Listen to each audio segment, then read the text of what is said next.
Who am I? First of all, I guess we're here to talk about Russia, and that is, for all intents and purposes, who am I? All I do is Russia. My entire life is Russia, and as my colleague Patrick will attest, updates are Russia stuff. So, who is this random ass person, especially it's Canadian, talking to you about Russia? Well, I spent many years living there. I have a degree from the feeder school to their Foreign Intelligence Service and Internal Security Service, but I am born in Canada, not a spy. So, what we're going to talk about today are these 6 trends that I've determined, found, examined over the course of the Russo-Ukraine war, so starting in 2022 till effectively present. So we're going to run through the FSB, that's the Internal Security Service, the GRU, military intelligence, and how that breaks down into different missions throughout the different countries, so whether it's, say, CENTCOM, African Command, etc. Initial access subgroups for the state Nexus threat actors, their use of malware-as-a-service to support operational tempo. The presidential administration was a really weird but unique cyber-enabled group that does not get enough coverage, and then sort of conclude with how they have become more battle-hardened than any of us actually want to admit. So, the FSB, the 18th Center, who the hell are they? This is the Center for Information Security. It's odd, information security, but their mandate falls under counterintelligence. They have 2 main threat groups, so in Gmerdon Group and Callisto. Gmerdon Group is based out of Sevastopol. Callisto, not fully clear where they're based, but they have links to the middle of nowhere, northern Russia. And then, along with that, they have 2 linked threat groups. We're going to get into a bit more of these later when we get to some org charts. But those other 2 groups are Koldrastel, which is linked to Callisto, but distinct, and Invisible, again, linked to Gmerdon Group, but distinct. Along with that, their mandate, it used to be just Ukraine is for Gmerdon Group, and the FSB itself has grown over the years. We might always hear about them as the successor to the KGB. They're not. Or at least not in the sense that we would assume they are. They came and started doing hard internal security, and then out of a budgetary battle started trying to steal as much of the mandate of every other organization, every other security service within Russia that they could, including military intelligence, foreign intelligence, their version of the NSA that got shut down, half rolled into foreign intelligence, half rolled into the FSB. It's Russia, it's weird, you just sort of go with it. Along with that, they started incorporating information operations. So when I say information operations, by Russian standards, information operations involves anything dealing with a laptop. But by our standards, this would be more your disinformation, misinformation, that style of operation. It's like more psychological operations rather than sort of a hands-on keyboard hacker style attack. Finally, the FSB 18th Center, they're very unique in that they have a legal mandate to go into a Russian prison, pull out an arrested dude, and say, you now work for me.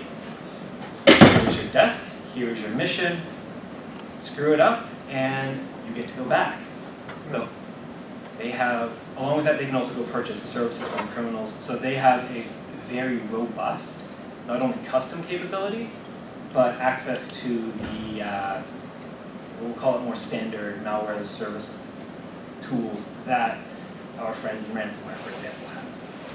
So what we're seeing here is what the FSB's cyber operations look like. It's very convoluted. What we've been talking about for the most part, the 18th Center, that's under the first service. So basically to the far right of, far right, my right, your left of the screen. So military unit 3443, sorry, not that one. First service, military unit 64892. So from there we start breaking it down, counterintelligence operations service into the YFSB, that's a regional office where you get Gmerdon. Next to that we have the very fun second service. These guys are the door kickers, Spetsnaz, Russian Special Forces, or FSB Special Forces rather. sure you've heard in the news that about like, internet access being very currently a problem in Russia. These are the guys who are running it. Their mandate is primarily counterterrorism.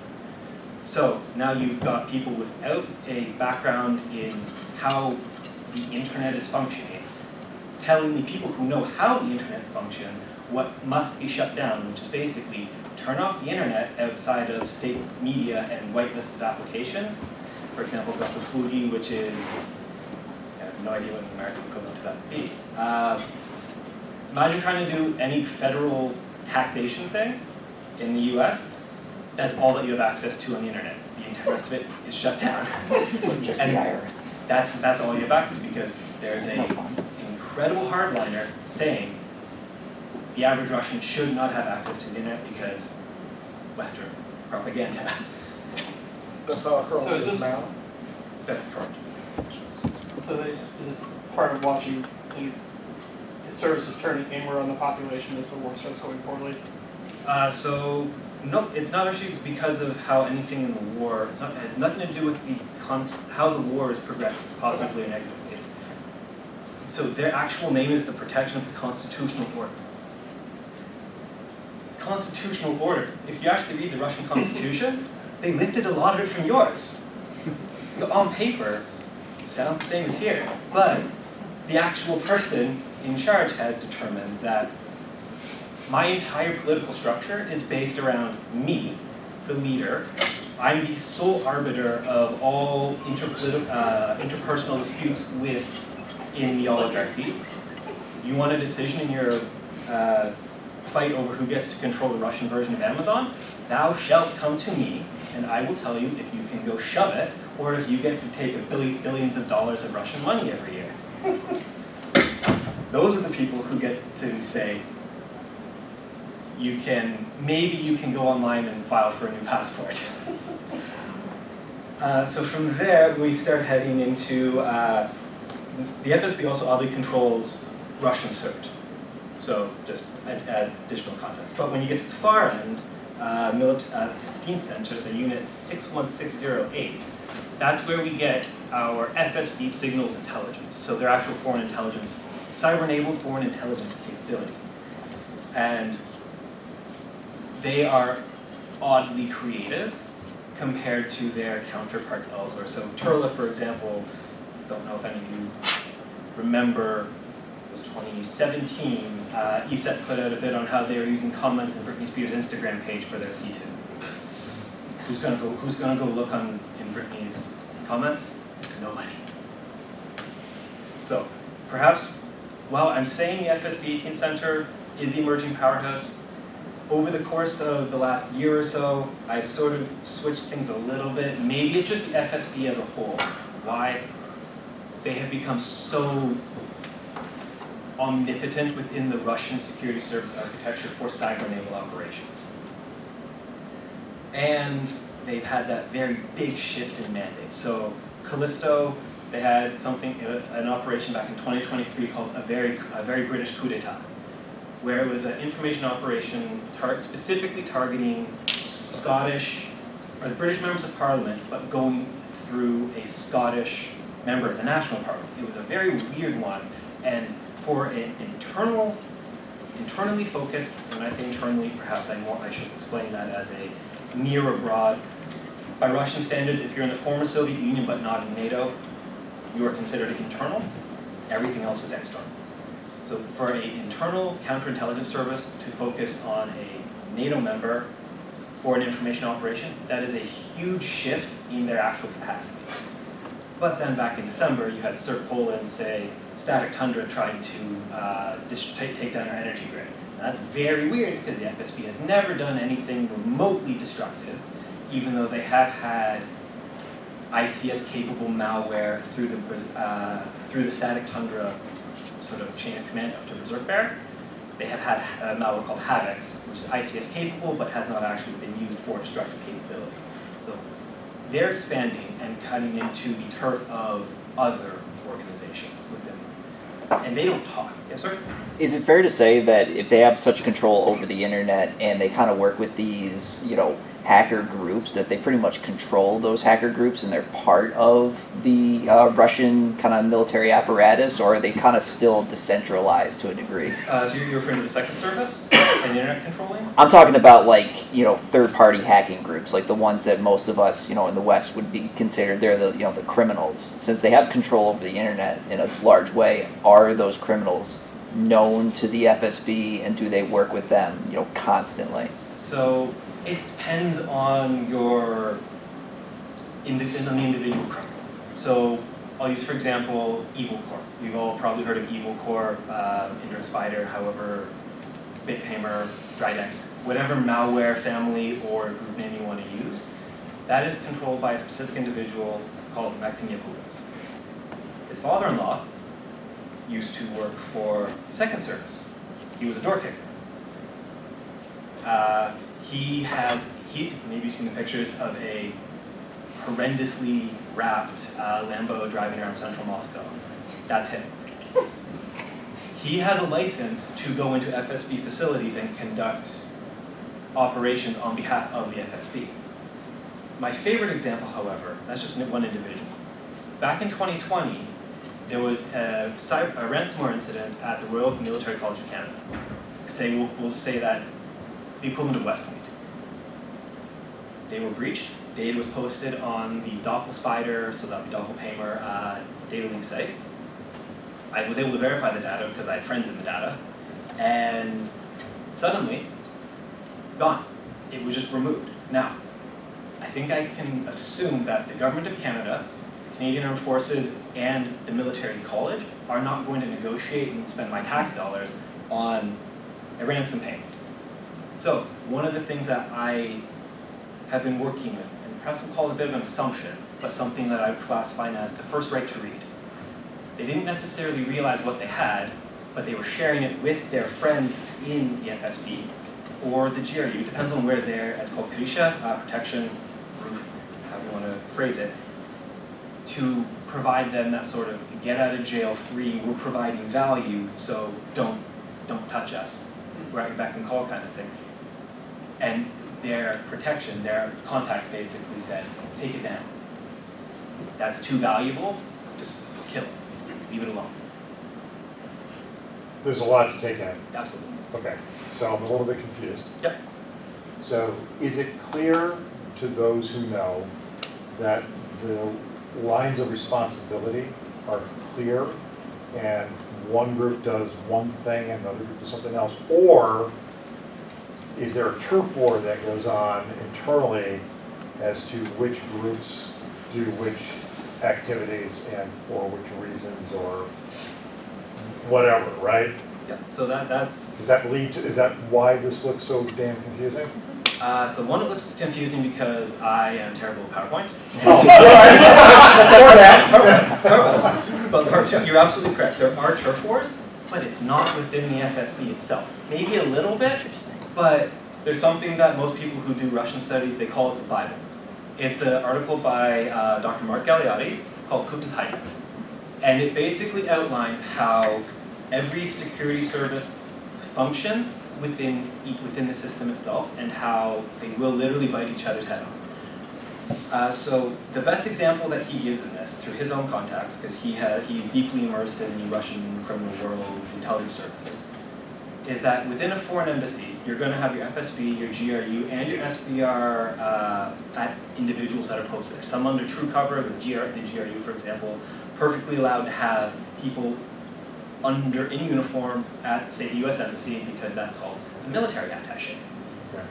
But the FSB, the SVR, those guys might be under third political secretary or economic attaché kind of. Nobody people, but they're there. They will intentionally feed, they know who each other are, and they will intentionally feed each other wrong information. Yep. The entire purpose being they want their service to be the one to, in the daily briefing to Putin, say, GRU was wrong, screw them, give us more money. This is just budget, this is pure budget. Yeah. And it's the opposite of collaboration. yeah. No, and that's odd because you think, we're at war, we need to work together. And they do in some cases. And that's where it gets really weird. But we'll get more into that in a little bit. Yeah. So what exactly is the relationship between the threat actors and the organizations? So we'll say in the case of Marathon. So that's them. That's the threat actor. They're the hands-on keyboard guys. We know who they are because the Ukrainian government has said they are persons 1, 2, 3, and 4 because they worked for us. And then when Crimea was annexed, they said no to Ukraine, didn't go home, stayed in Russia, joined the FSB. Basically, they came full kit. And that's why I believe their initial malware set was actually Ukrainian tooling. So back in 2013, when the Marathon groups became a group, they just, annexation of Crimea happened, and then maybe a month later, groups up, and going after purely Ukraine. They don't target anybody else. They geofence their malware to only execute within the confines of Ukraine. But where are they located? Crimea, where Russia annexed. But then within the broader organizational structure of the FSB, they fall under counterintelligence operations services, which is part of the first service, which is just broadly counterintelligence. If that makes sense. Does that make sense? Well, yeah, I meant more like, are these hacker groups being hired by Oh the no, these organization? are uniformed. Oh, okay. Yeah. If it's named, for the most part, on here with the exception of say Wizard Spider and Indrik Spider, which are a little funkier, these would be uniformed individuals within proper military rank because the FSB still has generals, colonels, lieutenants, and stuff. Okay. That makes sense. Is that clear? Yeah. Alright, awesome. So I have two questions. One was, can I ask the other person's question initially? It seems to me that for the threat actor groups that are not government attributed, that those would just be in a non-official capacity, correct? So those would be wash their hands with them if they don't want them, so they can do what they want and they have no official tie, correct? I mean, it's Russia. And the other part is, it seems with the turf war, it's that also they can choose to withhold it for a period that when they want to reintroduce it for strategy. So that seems like another plausible thing. Would you say so? Yeah, so like when you take the Royal Military College Canada breach that I talked about, the data that I was able to, that they had put on their leak site, was a list of, at the time, current staff and like military personnel that worked at the college and support staff at the college itself. But some of the people that fall into all of that include serving members of the Canadian Armed Forces. If you're that far in and you've encrypted the network of the military college, chances are you've got PI, you've got all the access to the entire student database as well. And this college trains the officer corps of the Canadian military. So now, all of their PII that the military has, the Russians have. It's like the OPM breach in the US, similarly. So in other words, what I was going is when they're fighting over who gives the wrong intel. No, that could be anything. So what I'm saying is that it doesn't make sense for there to be withholding for strategy.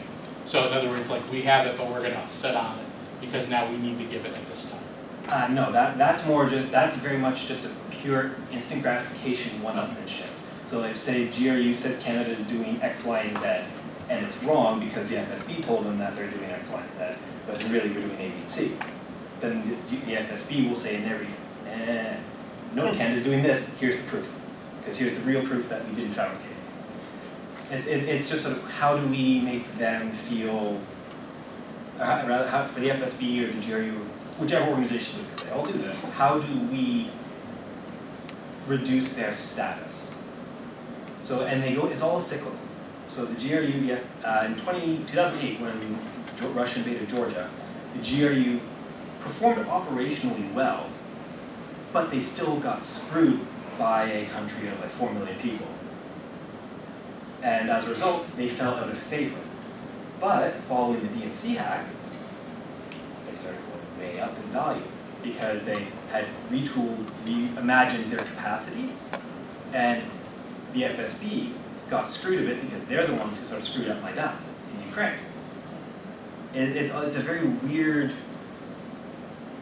a single bad event for any of these organizations will ruin their reputation internally to, at least within the confines of the Kremlin. The public loves it. Russia's got this huge weird spy culture thing. It's insane. But within the people who decide the budget, they do things quite differently. A screw up is effectively fatal for at least a year. And sometimes literally. Yeah. So now, GRU. What are you seeing here?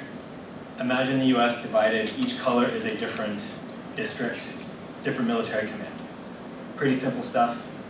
I will note though, that the Leningrad, so the light blue, and the Moscow districts, those are brand new as of January 2024. That's going back to the Soviet period. So their geographic regions of responsibility are not necessarily clear, and I'm not quite sure yet if they follow the structure that the Soviet military did. So like, for example, if you were to rotate this to face Europe in sort of a more traditional map, and you sort of draw a line from the bottom left corner of the Leningrad district and sort of cut through Europe. So you're going sort of northern Germany, Netherlands, Scandinavia, Baltics, etc. So Baltic Sea, North Sea, Scandinavia, all of that. I believe that is going to be your focus for the Leningrad district. Moscow, more central, the big enemies, your US, your Brits, your French, your Germans. But they also border Ukraine. So just a context, they're also slightly occupied there too. So now we're getting really confusing. Great. So this is it's gonna get smaller and smaller, so don't worry. This is the entirety of the GRU's cyber enabled operations as I have been able to piece together. So the two extremes, you got your academic stuff, that's your Xenotime, Tempvelis, ICS capacity. Not much on them. I have that as a separate area. Don't worry about that, at least not for the purposes of this talk. The far side, the 8th directorate, your light blue, that's Ember Bear.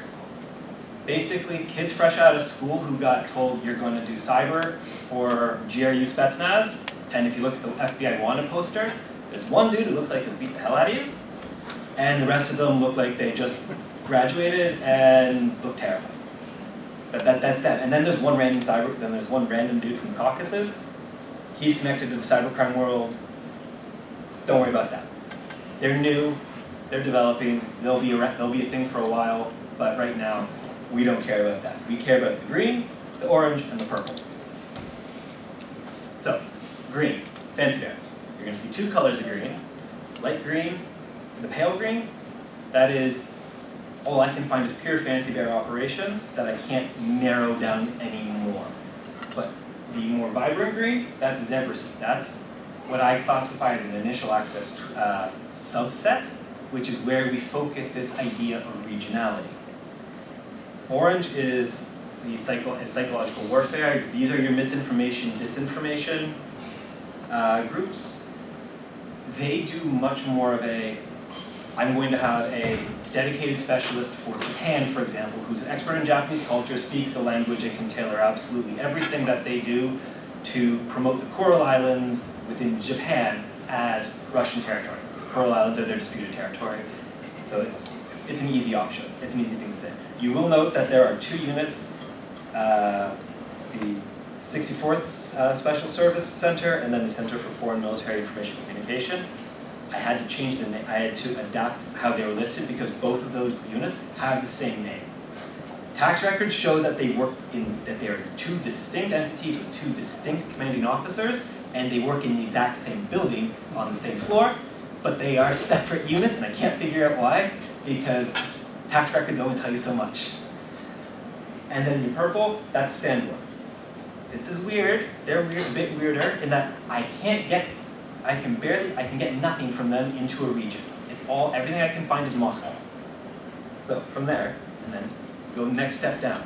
This is your military district level. So you go back to that map. We're going from west to east in the country, so Leningrad, Moscow, down to the Black Sea and the Caucasus, then to the Urals, so the middle of Russia, and then eastern, which is covering Siberia and their Pacific coast. And now we start to see that, wow, there's a lot of units that can actually be linked to individual districts. But you're going to see that these are all military unit numbers with very few names. Now, why?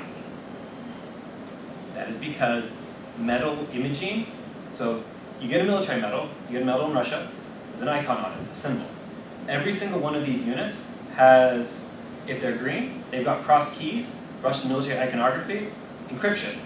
The encryption stuff is Fancy Bear. Purple.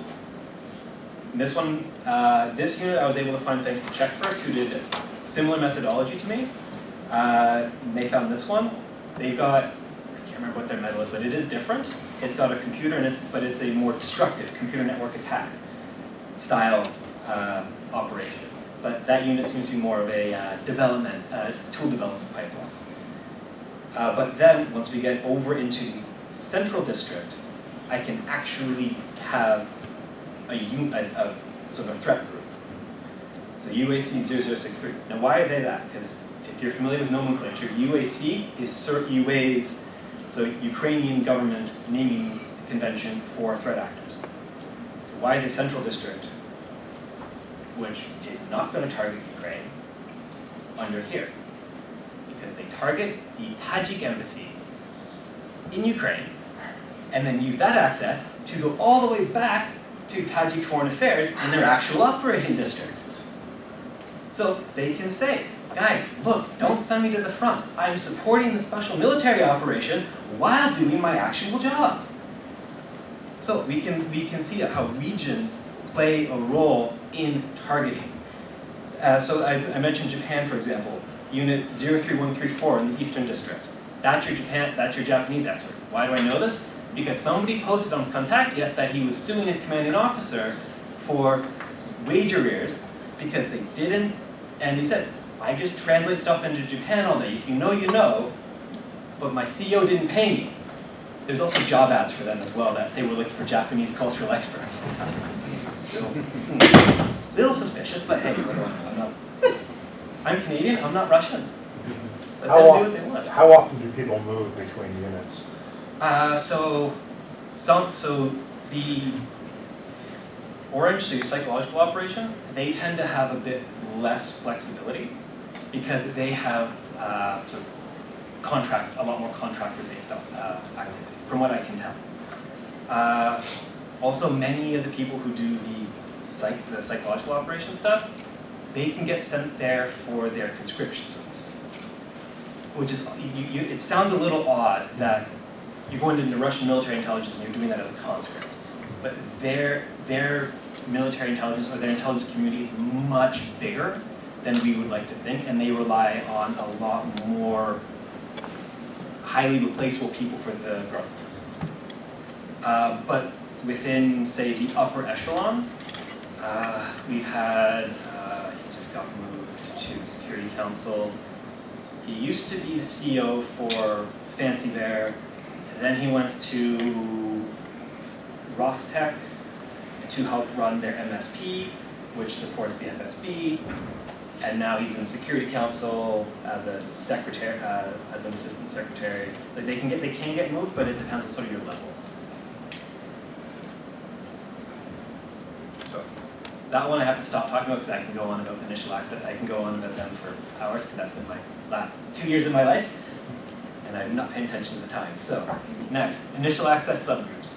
So, I call this forming constellations around monoliths because we hear Fancy Bear, we hear Cozy Bear, we hear Sandworm, etc. And we take all that activity and we just assume it's one thing. But if we break it down, as we saw in the org chart, we got into the lower levels of the org charts, we have actual subgroups within them. So for Fancy Bear, as I mentioned, Zebracy, the two below that. Sandworm is very interesting. We've had Dragos and Microsoft both come out and say Camosite, which I read as Microsoft's bad pilot campaign, is a literal initial access subgroup. It's basically a pipeline into deeper Sandworm operations. But this particular pipeline doesn't focus on Ukraine, it focuses on the rest of the world. Cozy Bear. the SVR is the worst of the three because they actually have operational security, and I can't find anything. So I know there are subclusters because we have Mandiant saying, here are some distinct, 5 distinct pipelines for initial access.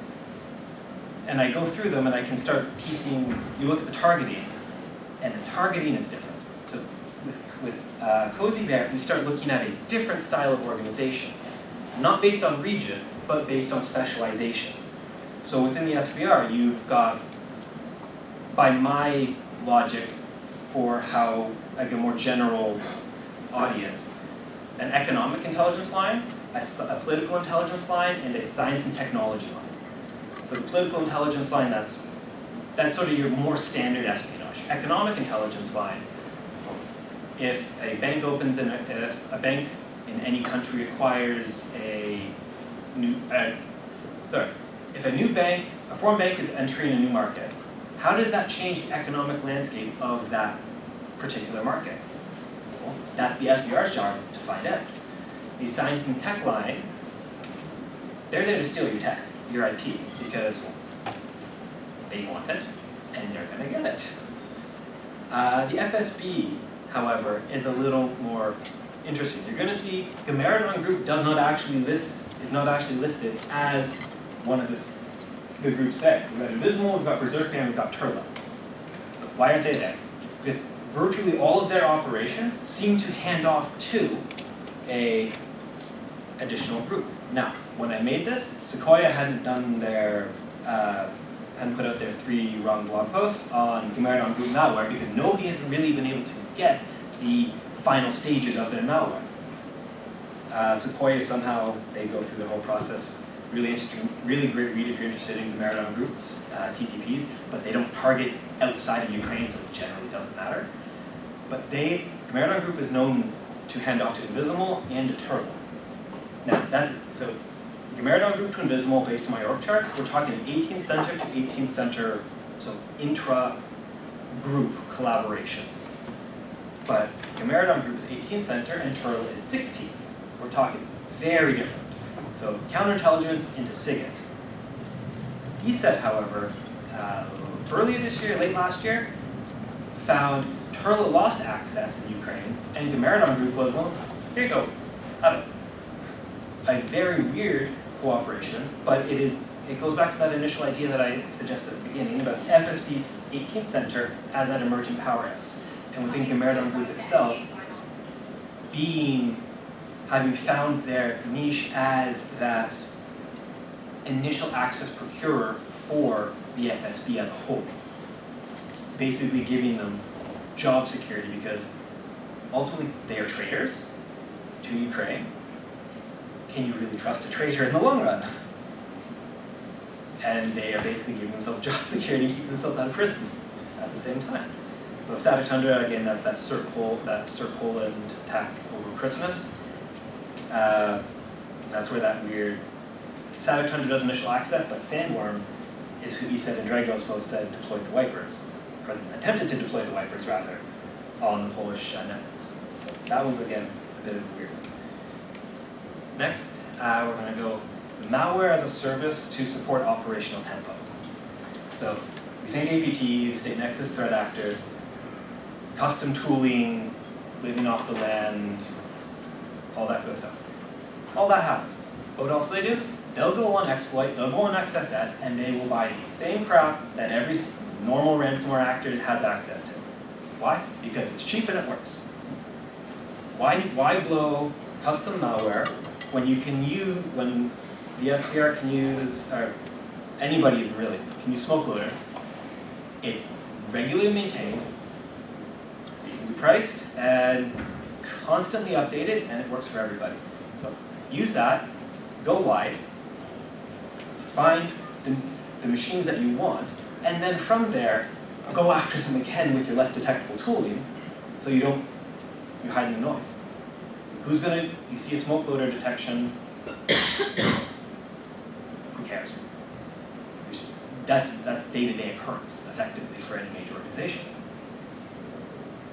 But if it gets in, they can do that initial sort of network reconnaissance, network mapping. Cozy Bear, however, is very interesting. So there's Emide, everybody knows that, sort of run-of-the-mill info stealing. Octo 2 and Ermac 3.0. Mobile malware. Very little has been done with Russian Nexus actors and mobile malware. And I don't really have an answer as to why not. But outside of like just phishing, we've seen, for example, back in earlier this year, there was the ASP stuff put out by Google. That stuff was targeting a Russian-focused security researcher named Kirgiles. And they were trying to gain access to a signal to his mobile device. And they succeeded because they're really good at social engineering. But we don't know what malware was deployed, we just know how they got on the phone. Or actually even if they were successful in getting on because Google and Kier are tight-lipped about it. So, Callisto as well. I have infrastructure as a service. I know that's not technically malware as a service, but I can't find examples of them using commodity malware, but I can find examples of them buying infrastructure off of a guy who also supplies infrastructure for performance-enhancing drugs in the asset of Russia. So, criminal operation, is it cyber? Well, it's cyber adjacent. So we count that. Maybe it's another Rostec situation, you know? No, this guy is just gym rat. Oh. This guy is pure gym rat, wants to sell some steroids on the side. Okay. Runs websites for it, and on the side takes some FSB money. It's Russia, why not? So, the presidential administration, as I said, this is a organization that is not cyber-enabled in the traditional sense. So, we're going to go from the smiling man with the coke addiction and love of Tupac to the bald dude on our side. So first we got Vladislav Surkov. He is, I would argue, the father of what we would consider pro-Russian activism. He runs, so I guess I'll step back. What is the presidential administration? This is the organization that supports, by the Canadian standards, this would be the Prime Minister's office, the Privy Council.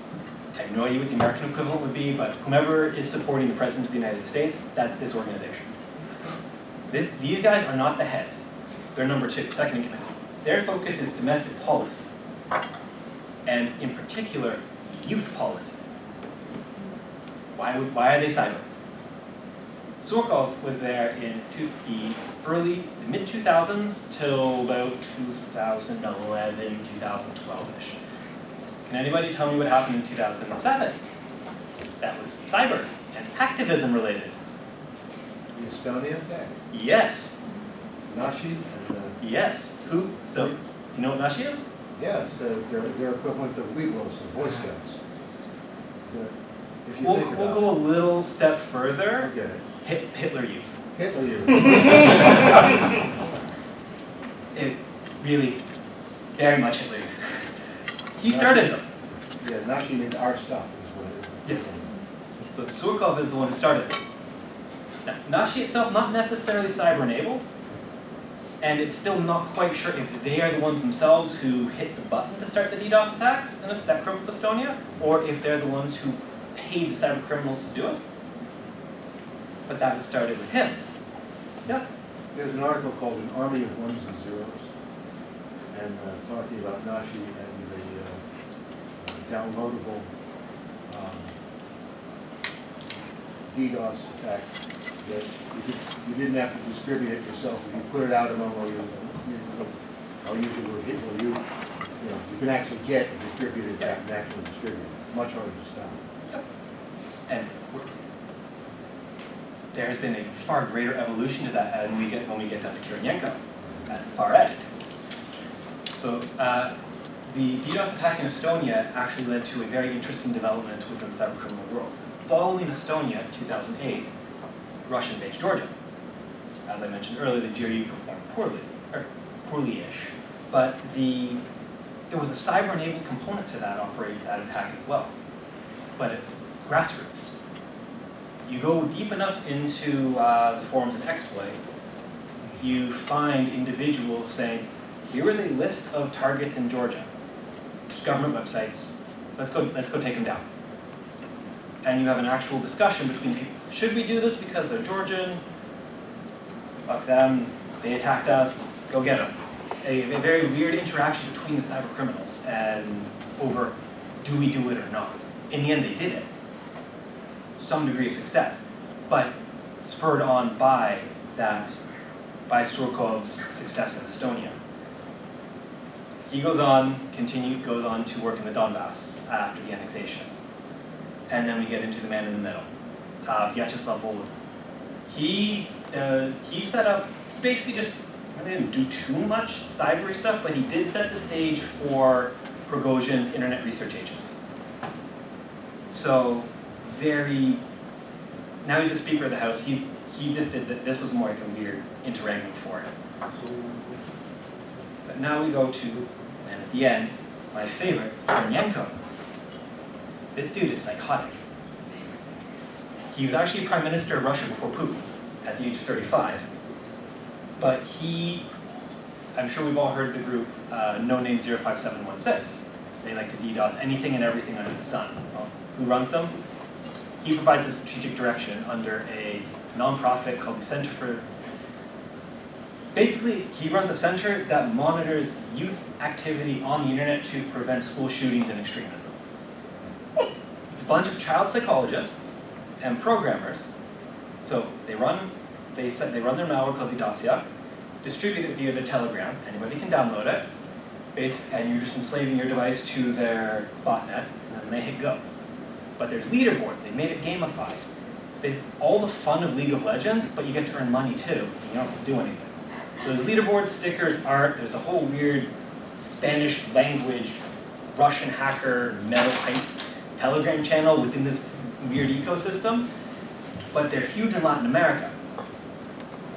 And it's a very, as I said, he's psychotic. He also provides the strategic direction to different information operations I'm sure you've heard of. Matryoshka, Copy Cop, Operation Overlord, anything and everything that's targeting any Western election, the strategic direction how to target it flows through him. Now, why do we care about this? Because the other organizations, the FSB, GRU, FSB, they have to prep an intel report, get it in front of the president. This is the president's administration. Kirillenko has a direct line to Putin, so he can cut the shit and say, boss says we go after country X, so snap your fingers, off we go, start your IO. Social design agency, we need to do things X, Y, and Z. Start the, Canada gave Ukraine $1 billion, go DDoS them. That's the literal, they don't have to, they can pivot far quicker than a standard intelligence agency because they have that direct access and insight with the boss. Okay. I'm doing better this time than last time I did this. So, then we're going to get into battle-hardened cyber. Who are these people? If you remember the 2018 attempted hack of the Office for the Prohibition of Chemical Weapons, that's these guys at the airport. The guy with the head in the square, that's a Russian diplomat from the embassy in the Netherlands. He has diplomatic immunity, so he doesn't get pictured. I lifted this picture straight from the Dutch. I added the red circles. That's fancy. The one on the right, I believe, was also at one point also working with part of Sandworm. So to answer your question before about movement between organizations, he was that guy was deployed to Brazil, that guy was deployed to the Netherlands. He's gone between Fancy Bear and Sandworm, and now he's a little higher up in the chain of command. So they do move throughout the information operations command, which runs both. So are you saying Fancy Bear's only 4 people? No, Fancy Bear's more than that. Fancy Bear's Okay, many. that's what I thought. Yeah. But those two guys are Fancy Bear operators, Okay. just forward deployed. The other two guys without their head circle, those are your Unit 21995. Those are the Novichok guys. Technically, they also have that. They're the unit that has Ember Bear as their sort of cyber-enabled capability. Those are the guys that'll go poison your tea, shoot you with a poison umbrella. Yeah. So, why are they battle-hardened? Unlike the rest of us, with the exception of Ukraine, they've had 4 years of combining cyber operations with kinetic action in a total war scenario. So, what does that mean for us? They're better at it than us. Currently, we have, at least from my perspective, as a Canadian with Iran, we can see cyber as used to support airstrikes, but we haven't put boots on the ground. So without boots on the ground, we don't have that ability to test how can cyber operations, which inevitably don't change the battlefield, impact a more tactical action. They can do that. So what we've seen, Sandroom, for example, will go after utility companies for battle assessment reports. See how effective were our strikes, and then reorient. Did we destroy this one enough that it will take them long enough to repair to go target another one, or should we go back to this one and hit it again while they're down, take out some more capacity, make it take even longer to be fixed? At the end of the day, cyber strategic, so eyes gonna spot. But they are able to provide that inspiration for any adversarial actor, or us, to take their lessons learned and go to, go. Yeah, I was just gonna ask, are we collaborating with Ukraine and their services to attempt any of this kind of stuff?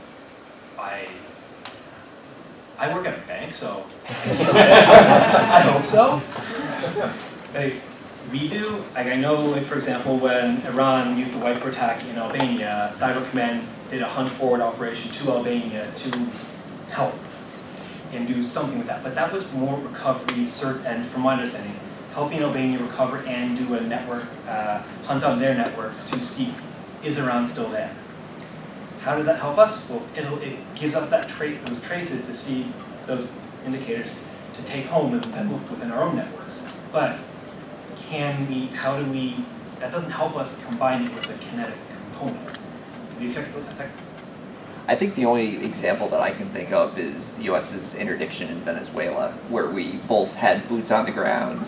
It was combined with kinetic strikes to get a singular person, out of the country. I think it's the only one that I can think of that would be somewhat similar. Even then, I don't necessarily consider that because they also shot the generators as well. But from what I've understood and from the limited reporting that I have seen, it seems as though they did also go through the CCTV cameras to map out a route. So that is an element of that use of cyber for tactical enabled operations. But Ukraine, for example, does things very differently. Their hacktivist community goes after all open webcams, for example, in the country, and says, oh, guys, your logistics route, the Russians can see it, they've got access to this webcam, and then they can just use it to time their strikes to go hit you in the middle of your convoy. So how can Ukraine change that? And what have they been doing? They have been going after these webcams, leaving them open, and screwing with the Russians by either moving their stuff around so it's not within the sight of the webcam, or just false flag stuff through the webcam and make the Russians voice down. So the opportunities are there, but there's happening. I don't see us actually incorporating them because we aren't actually engaged in war. And on one hand, that's great, but learning the growing pains of incorporating a new combined arms strategy into an actual conflict means Russia's at an advantage in this context. All right, I'm actually at time. We're good. So I can take more questions. You said you're working in banks. This is all informational, right? As you're doing deep research and figuring out how it applies to the company, I would assume. So I just sort of live in my own little world of Russia stuff. Okay. And it's out of, so I work on the strategic reporting, so it's all like forecast, we're doing like scenario building, forecasting, and all that sort of stuff. So my colleague Patrick, he's on the technical team. I take my stuff, hand it to him, and say, these are the groups you need to care about. Cool. Yeah, and basically we implement protections based on the research. Gotcha. Oh, very cool. All right, so. Did you say that you used to live in Russia for a little bit? Yes, How was that? I felt safer there than anywhere I have in Canada. Really? I lived there 2012 to 14. I graduated when shortly after Crimea was annexed, and the annexation of Crimea completely ruined my master's thesis. So I had to change it, and had to be changed entirely the day before I submitted it. Oh, jeez. So, yeah, not fun. But the entire time, when I was there, it was a very different Russia. I went in 2020, I'd gone in 2017, and 2018, in 17 I lived up north in northern Russia. 18 I was just messing around, traveling around. You can feel the change. It still felt safe, but the mentality was slowly changing a little bit. It felt a little tighter. But when I went in 2020, somehow I managed to get into the country during COVID, it was fine. It had reversed slightly. That sort of state pressure with restrictions brought back that sort of mindset of early 2010s Russia that I remembered. But now, there's more Russians in my house than there are Canadians. And it's the attitudes, the views, it's changed dramatically. Interesting. Do you have any, I mean, I know you're thinking largely about the threat actors here. Do you have any sense of whether there's much overlap between the Russian threat actors on the technical side and their underground spy network? So, let's see, I'll go back to, this is the one where it's going to be most clear. So, this guy, the YFSB Tomsk. This is a middle of nowhere Siberian city that I've got on a cyber org chart. Why? Because there is a single case where a FSB operator in Tomsk went to found a guy who was going through some weird drug withdrawals, started going to places he shouldn't have been on the internet. And he was told by this operator, download these apps and start doing what I tell you to do, including go and try to burn down a helicopter at this base in Russia. A lot of these underground spy networks are applying similar TTPs to what that one incident in Tomsk showed. A similar style, go do what we tell you. Now, in the case of, say, the UK or Europe, where it's much more common, they're able to rely on Russian diaspora, organized crime, like Russian mafia, not just the more traditional Russian Slavic mafia, but also the Chechen mafia as well. It's like huge contacts. They have huge contacts that they can leverage because they have those contacts back home, and it's basically an extension of Russian foreign policy. And that goes back to the Cold War. Even the church is effectively under control of the FSB. And again, that's a Stalin-era thing that really hasn't changed. Does that answer your question? Mostly. Okay, so if there aren't any more questions, I'll have you take more offside, but we'll clear out of here so the next guy can come in.